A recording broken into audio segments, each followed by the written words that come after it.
Welcome back to the four-season show by BallisLife. I am Ryan Magdziarz. I'm with Zach Noble, and today we are joined by college basketball wizard himself, Andy Katz. Andy, what's up, man? Thanks for joining us. Thanks for having me. I know we've been trying to sort of hook up here, but I appreciate it. Absolutely. So the NBA draft just happened in this class of 2020.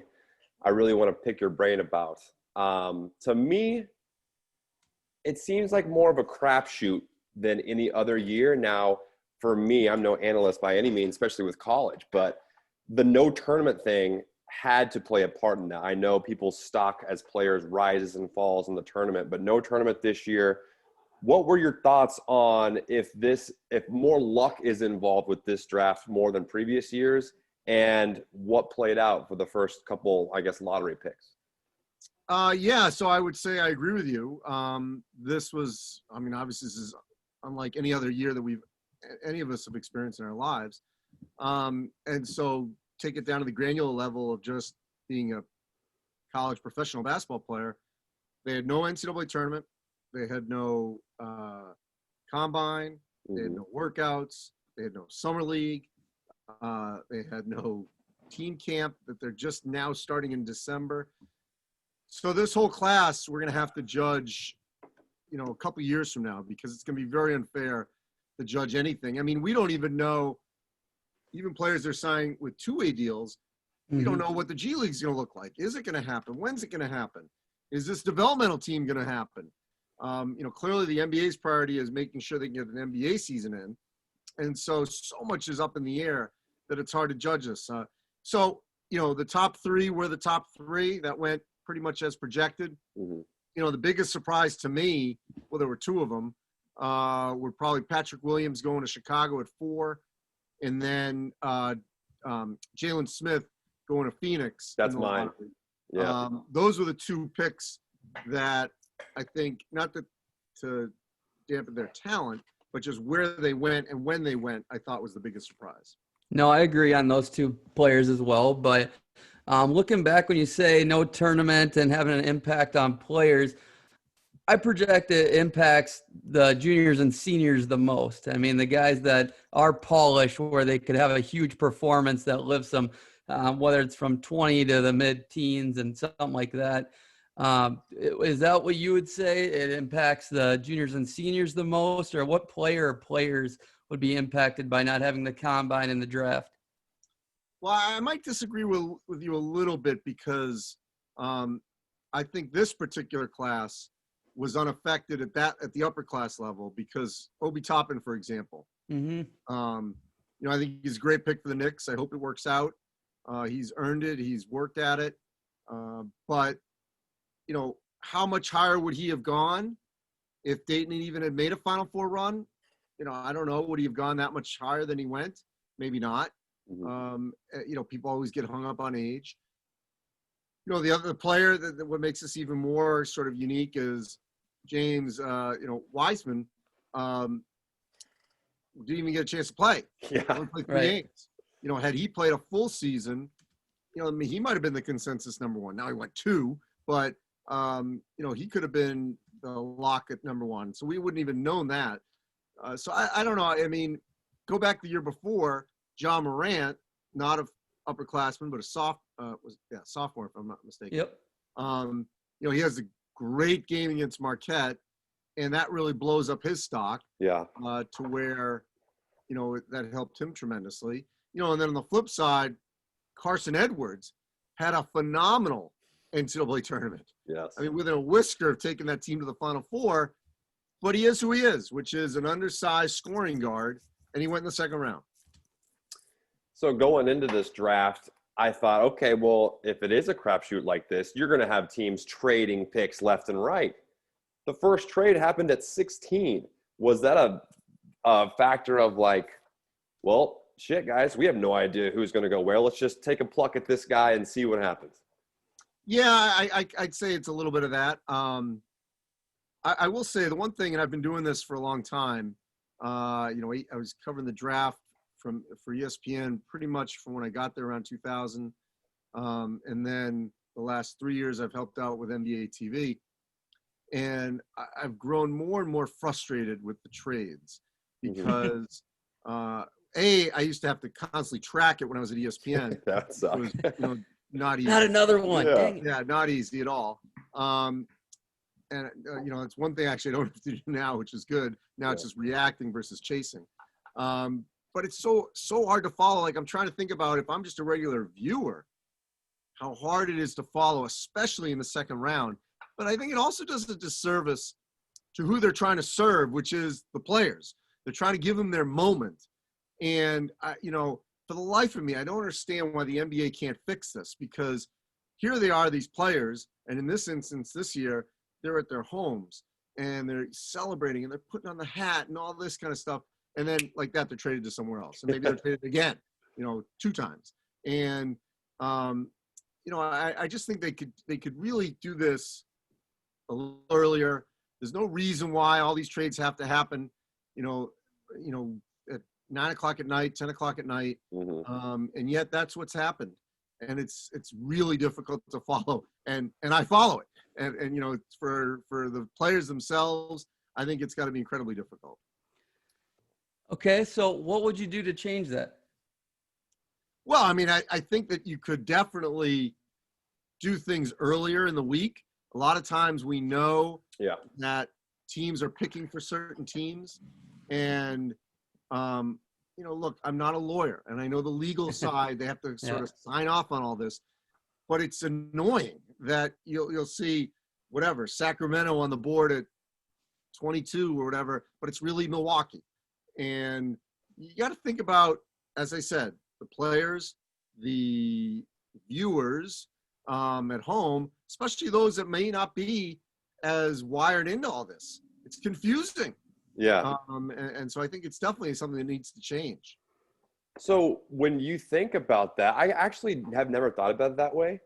These deals are probably made before draft night, but do you think that ever there's a trade where, okay, the pressure of being on the clock is weighing their options? Like, okay, guys, should we actually do this trade or not? Like, I don't think that it would be to the last second where they have to decide something like that, or is that what happens? Well, no, I mean, I think it does happen sometimes, but I think you're right, Ryan. It happens more often. They know in advance. Yeah. And look, on their draft boards, they'll have tiers. If player X is available, okay, he's gone, so let's go to player Y. Yeah. And, it'll keep moving down. So, yes, not everything can be done in advance, but I think they could do a lot better, and it could be a lot smoother process. Now, the one thing they did that was a little bit better this time was they all had the different hats. It's really bad when they get, and maybe this is me just, pet peeve of mine, but at the actual draft itself up until this year, cannot tell you how many times they put on the wrong hat. And it's like, why? If you're going to do that, then just put a generic NBA logo hat on, because it just makes no sense that they're constantly putting on the wrong team. Yeah, for sure.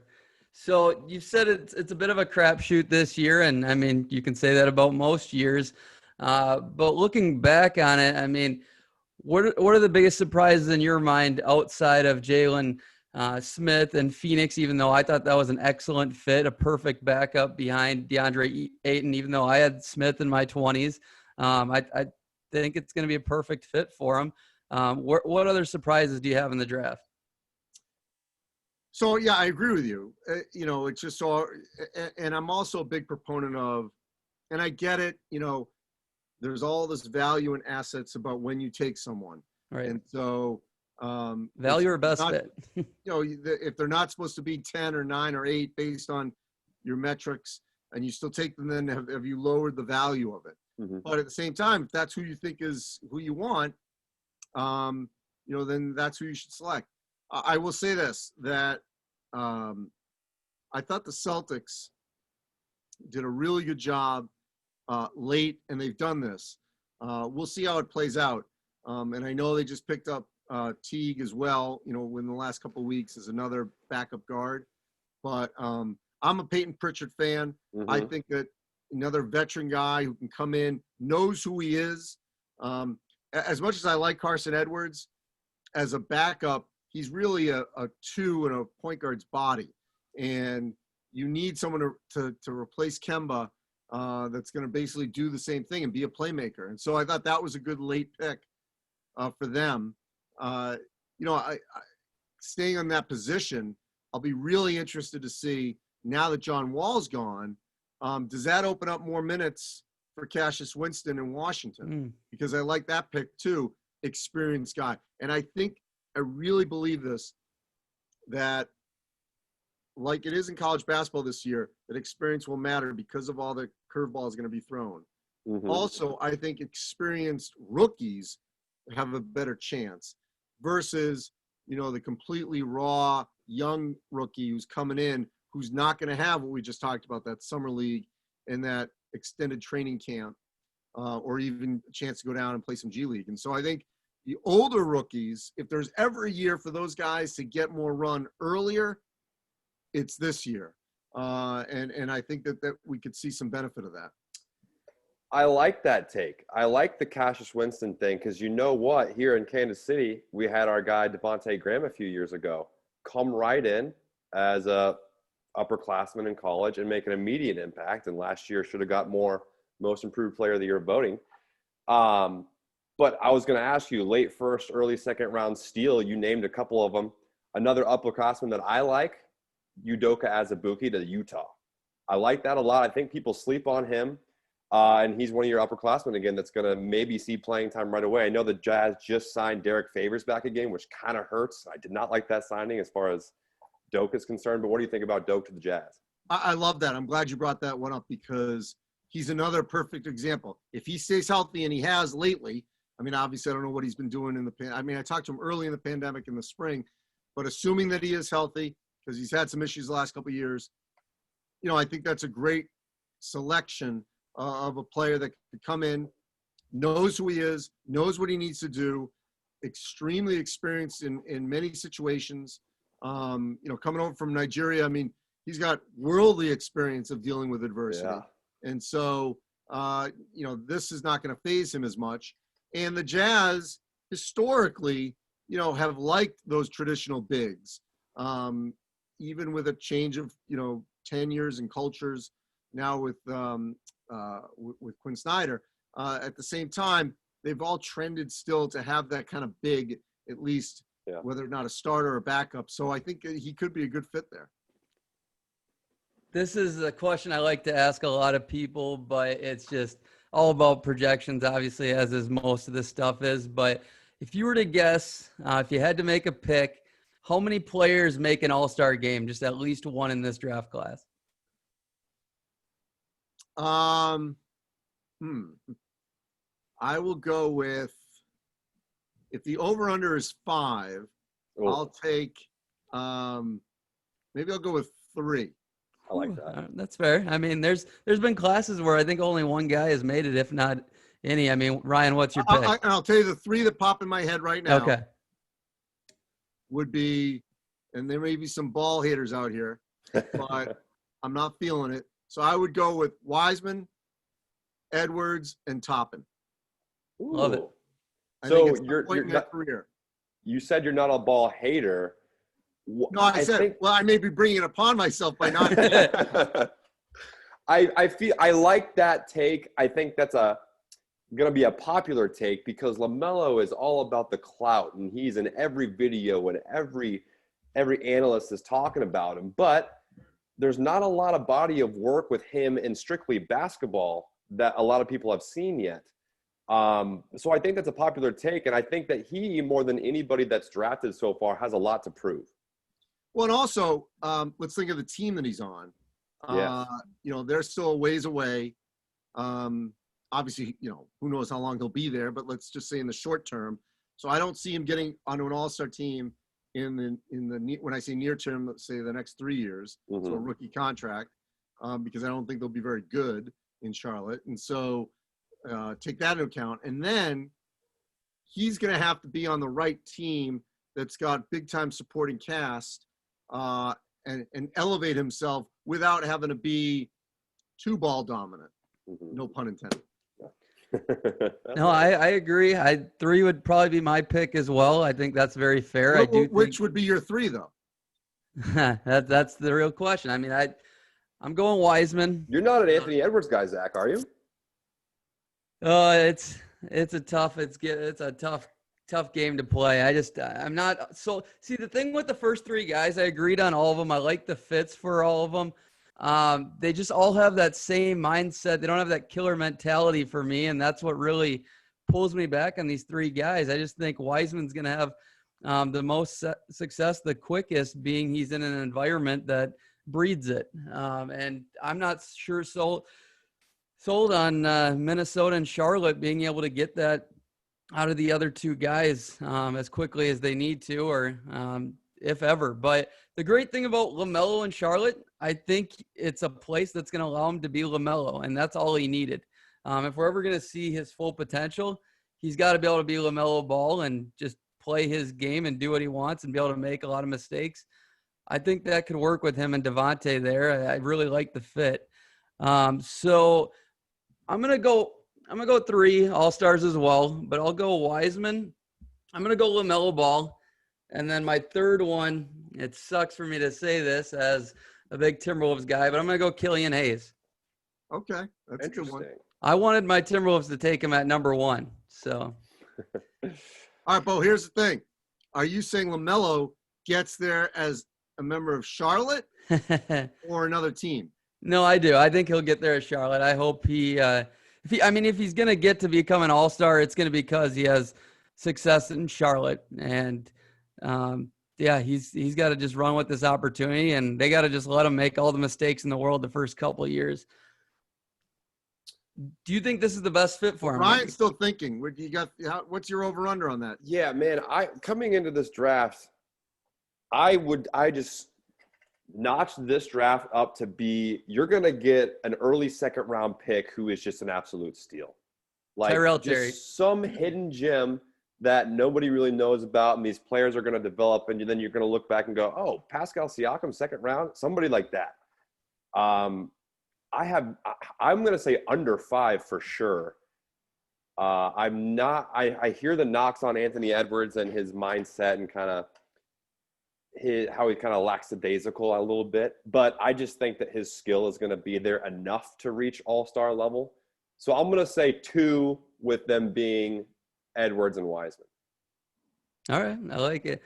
So I'll tell you, the last time we had more than 4 all-stars in a class was 2012 with Beal, Davis, Drummond, Lillard, Middleton, and Draymond Green. Other than that, we've only had 4 all-stars and then 1 or 2 since then. So it's crazy to think about. There's not very many all-stars that come out of every draft class.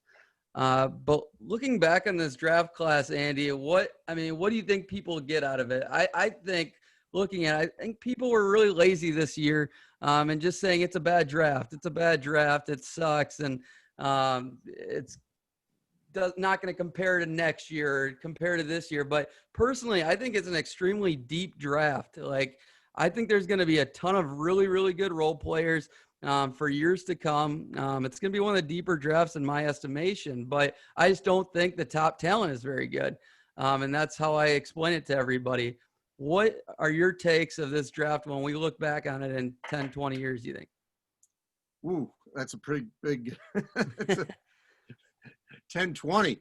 Boy. I think it'll be better than 2013, which was probably one of the weakest ever with Anthony Bennett at number 1. But I don't know if I'd go down in the annals of it being, as bad as it was projected. I just think that we just have to judge everything this year in a different, lens. Yeah. And I'll be interested to see how they're all going to handle it. On one side, that might be even more interesting for these players is that I don't want to say I'm criticizing, but while I'm pointing out the lack of the summer league and the extended training camp, on the flip side, for a lot of these teams and markets, you had the draft and weeks later you've got the season, essentially a month.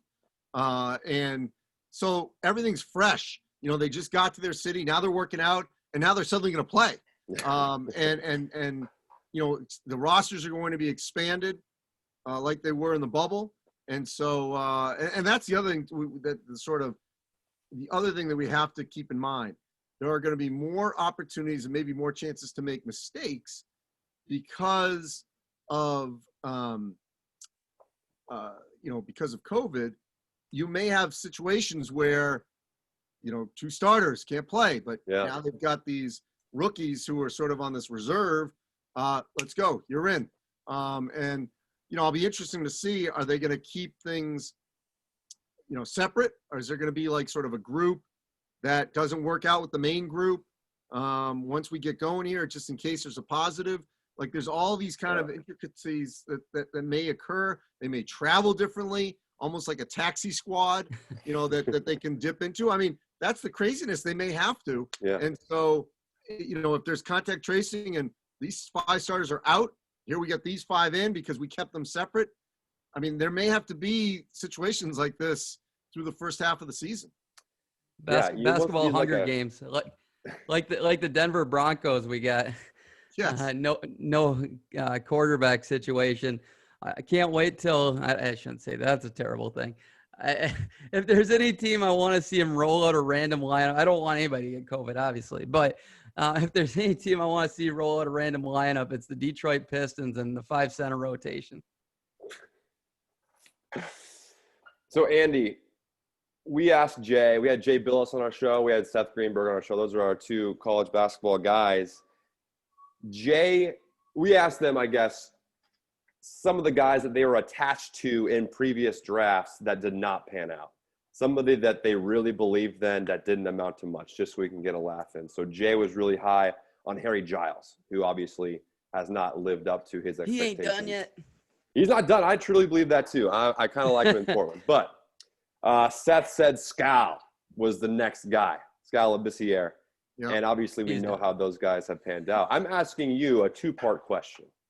One guy you were attached to previously that has not lived up to his hype. Mine was Stanley Johnson. I thought he was going to be a monster. And still hasn't given him up. I'm still all in on him. So one guy that you were been attached to previously, and then I'm going to ask you to attach your name with a player on this draft, a dark horse player outside the lottery, either late first, early second, or late second, that you kind of believe in that could make some noise in the league for the next 7-10 years.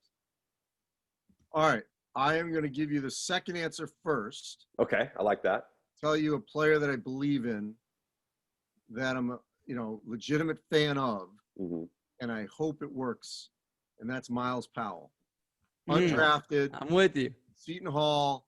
He is a gamer, plays his tail off, works hard, and brother in prison. He's had so many different things in his life. Drafted now by the hometown Knicks. I think it would be a tremendous story. I think Thibodeau will love him because of his work ethic. Maybe he's not the most athletic, but when he gets going, he can ball. And so that's one I'm hoping to see, and I have a feeling might happen. Yeah. Now I got to go in the past that I thought would be much better. This is your audience will know I was not prepared for this. This is off the top. Yes. So this is hard. One of my other ones was Chandler Parsons. Him in Florida, I was all in on. Yeah, I was never glimpses. So all right. So if you're gonna go Florida, and maybe this could be debated. There was one player off that team that I thought would have a more productive pro career. Maybe he was never with the right team. That was Corey Brewer. Yeah. Hey, Corey Brewer had a very underrated NBA career by my estimation. I've played a lot of blackjack with Corey Brewer at Mystic Lake in Minnesota. Do you think he was undervalued? I do. I think, he's a guy everybody needs. He's kind of like a poor version of Robert Covington a little bit. Just a guy that's valuable on every single team, just busts his ass. I still think Corey Brewer could play in the NBA, to be honest. But I've interacted with him. He's played at my golf course in Minnesota, and I love him as a dude. So it just his personality breeds onto his work ethic on the court, and that's what I really respect. All right, so I'm going to give you 2 draft stories, all right, Mm-hmm. from my past. Well, I'll give you 3.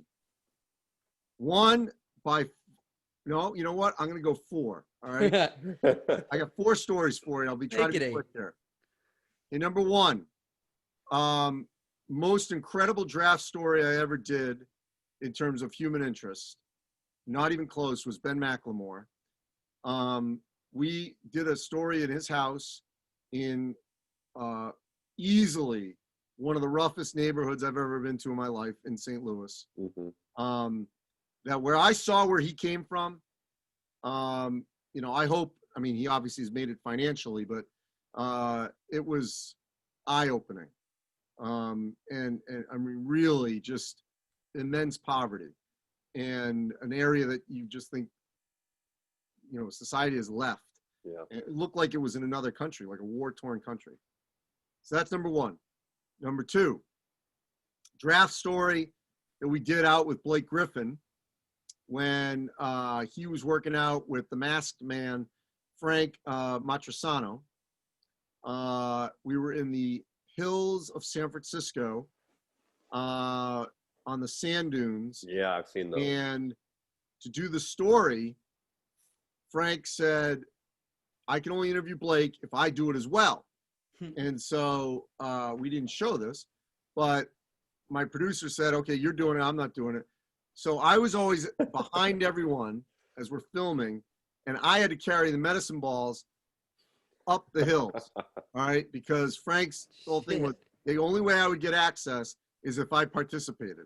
That's And awesome. I would tell you that when we were done shooting, the next day, I could barely move.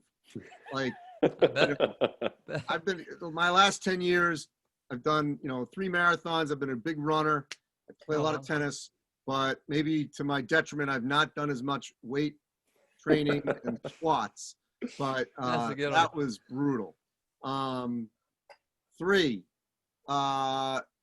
most bizarre workout I ever attended was Pavel Podkolzin.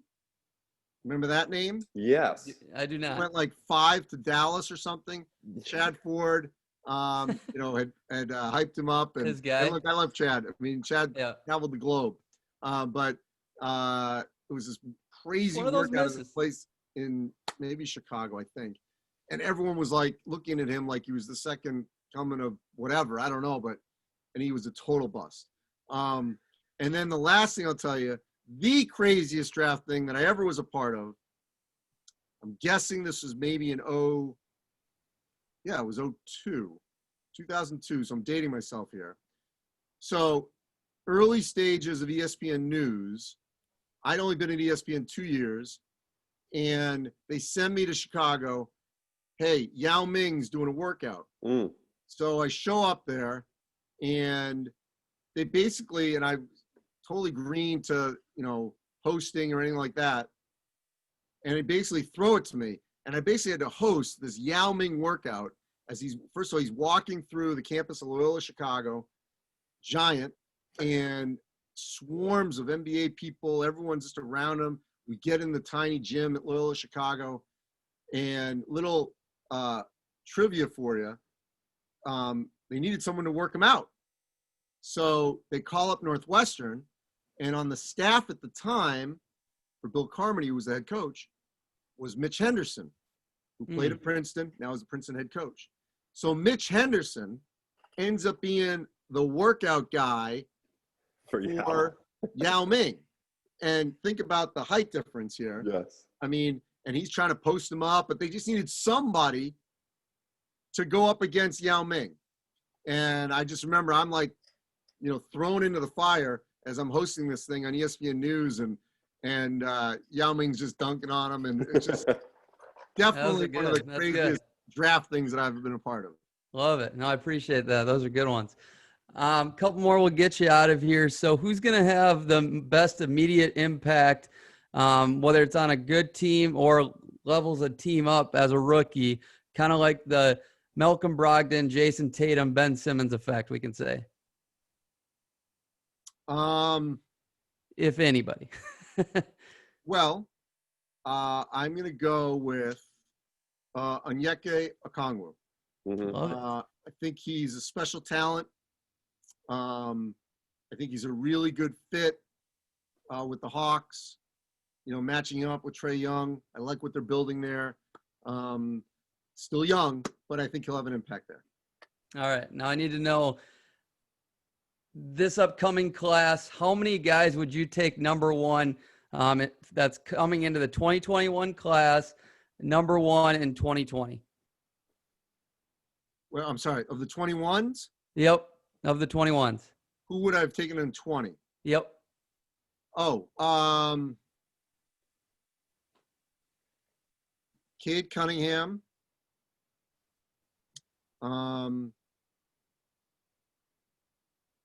Zach, you're talking about number one before Anthony Oh, Edwards, wait, right? I'm confused. Yep. Correct. Wait, Okay. say again, Ryan. So Cade Cunningham, I completely agree with. Sorry for the confusion. So players that are playing now, Yep. if they were in this previous class. Correct. All right. That you would take. Cade Cunningham. Like he Jalen would be- Suggs is debatable. Yes. I don't know if he'd go one, though. I'd go Cade Cunningham. I'd say in the conversation would be Suggs. I just saw Evan Mobley in person. Yeah. Love his talent, but he's very thin. Mhm. I think that pushes him off that top line. Can we go he'll be G League? drafted high, don't get me wrong. But he's got to get some meat. Yeah. Very Oh, thin. I mean, G League could. Like G League Jalen too. Green, I liked what I see from Jalen Green so far. Yeah, he'd gone high. I haven't seen him, so I gotta wait on that. Yeah. You know, I'll tell you, it's gonna be fascinating to see where Garza goes, because I don't care who you are, how old you are. You know, so far in this early part of the season, he's averaging over 30, and when the entire objective of the opposing team is to stop you, and you still get 30, Yeah. that says something. Seriously. So, you know, is he a poor man's Dirk? You know, maybe. Good player. He's not as tall and he's not as agile, but he's got the skill set, you know, and he's really improved his range, been a better passer, obviously become a better defender. I mean, where he falls will He's a be beast. very interesting. Mm-hmm. I hope he translates and has success, because I enjoy watching him, and it's just different, you know, and I like different compared to where the league is now. So let's wrap up with this. Me and Ryan are both KU guys, so give us a little hope. Do you think they have a chance to win it this year? If not, who's got a better shot than them? I don't think they'll win it this year. I don't think they'll win the Big 12 this year. We don't even have a point guard. It's so weird. We're historically known for having good ass point guards, and we don't have one. And, you know, offensively, I just think they're very inconsistent. David McCormack, Brutal. he is who he is, which is more of a backup. I need more Mitch. Yeah. Yeah. Well, Mitch had a great block the other day. Yes. So, yeah, I just think, you know, they'll be in the mix to, you know, be obviously in and win a couple games, but I just don't see them as a Final Four team. Who do you believe in off our squad?